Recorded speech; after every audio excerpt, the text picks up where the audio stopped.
প্রিয় দর্শক, আজ আমরা এসেছি এক টুকরো বাংলাদেশে, যেখানে আকাশটা নীল, মাটিটা সিদ্ধ, আর মানুষের মনটা এখনো কাদা মাটির মতো সহজ সরল।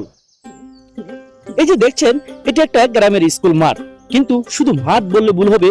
এটা আসলে একখানা খোলা হৃদয়, যেখানে খেলা হয়, স্বপ্ন বোনা হয়, আর জীবনকে ছুঁয়ে দেখা হয় এক অন্যরকম ছন্দে।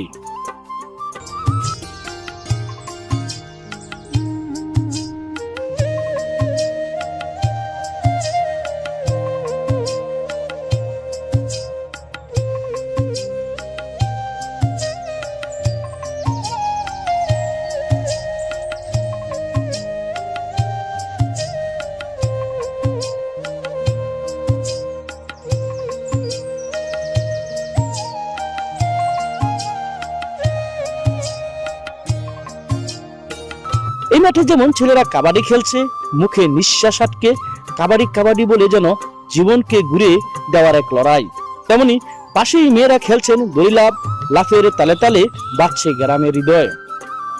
আর এখানে দাঁড়িয়ে আছেন এক কৃষ্ণচূড়া গাছ, যার প্রতিটি পাপড়ি যেন রাঙ্গা সিংহের চাদর, ঢালে ঢালে লাল ফুল যেন সকালবেলায় সূর্য রশ্মি গেথে গাঁথা মালা। ছায়ায় বসে কয়েকজন কিশোরী, হাতে মেহেদি, মুখে হাসি। তারা বলছে, এই গাছটা আমাদের, এই ছায়ায় আমরা স্বপ্ন দেখি। এই মাঠ শুধু খেলার জায়গা নয়, এখানে এক প্রজন্মের উন্মেষ, যেখানে প্রতিদিন শেখা হয়, যেভাবে হারিয়ে যেতে যেতে জিতে ফিরতে হয়।